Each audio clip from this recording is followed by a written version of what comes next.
ವಿರಾಮದ ನಂತರ news eight ಒನ್ಗೆ ಮತ್ತೊಮ್ಮೆ ಸ್ವಾಗತ. ರೈಲ್ವೆ ನಿಲ್ದಾಣಕ್ಕೆ ಬಾಂಬ್ ಬೆದರಿಕೆ ಬಂದಾಗ ಅದನ್ನು ಹೇಗೆ ನಿಭಾಯಿಸಬೇಕು, ಯಾವ ರೀತಿಯ ಮುಂಜಾಗ್ರತಾ ಕ್ರಮಗಳನ್ನು ಕೈಗೊಳ್ಳಬೇಕು ಎಂಬುದರ ಕುರಿತು ಜಾಗೃತಿ ಮೂಡಿಸುವ ಕಾರ್ಯ ಶಿವಮೊಗ್ಗದ ರೈಲ್ವೆ ನಿಲ್ದಾಣದಲ್ಲಿ ನಡೆಯಿತು. ಶಿವಮೊಗ್ಗದ ಡಿವೈಎಸ್ಪಿ ಸಂಜೀವ್ ಕುಮಾರ್ ಅವರೊಂದಿಗೆ ಸಮನ್ವಯ ಸಭೆಯನ್ನು ನಡೆಸಲಾಯಿತು.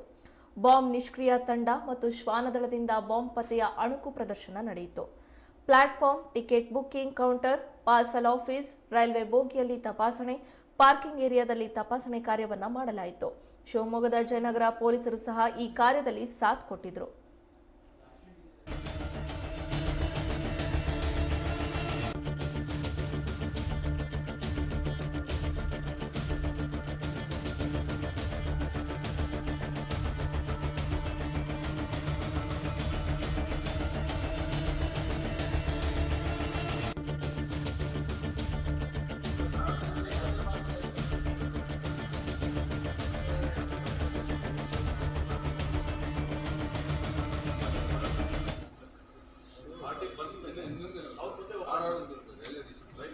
ಅದರಲ್ಲಿ ಬರ್ತಿರ್ತಾರೆ ಏನು ಇಲ್ಲಿಗೆ ಕಂಜೇನಿ ಯಾರು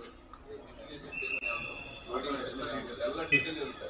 ಸೊ ನಮಗೆ RPF ಡೌಟ್ ಬಂದರೆ ನಮ್ಮದು HHMD ಇರುತ್ತೆ, ಅದನ್ನು ಚೆಕ್ ಮಾಡ್ತೀರಾ. ಸ್ವಲ್ಪ ರೆಗ್ಯುಲರ್ ಆಗಿ ಚೆಕ್ ಮಾಡ್ತೀವಿ. ನಮ್ಮದು ಹೆಂಗೆ ಡೌಟ್ ಇದೆ